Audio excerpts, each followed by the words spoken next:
এগুলো হচ্ছে ঢ্যাপল। আজ আপনাদের দেখাবো ঢ্যাপল পেড়ে খাওয়া। প্রথমেই কাঁচা দিয়ে গাছে উঠব। গাছটি অনেক লম্বা গাছ, গাছটির চারপাশে অনেকগুলো বাঁশ। এই বাঁশ গাছ বেয়ে বেয়ে গাছে ওঠা সম্ভব এবং এই বাঁশ গাছ থেকেই ঢ্যাপল হাতের নাগালেই পাওয়া যায়।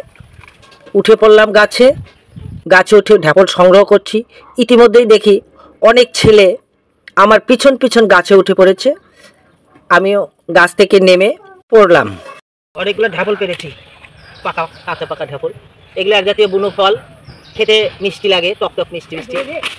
সেই স্বাদ দাদু ভাই এগুলো খেতে। এই যে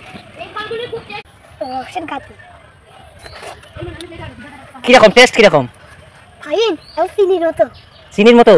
আসলে আমি কিন্তু কোনোদিন খাইনি।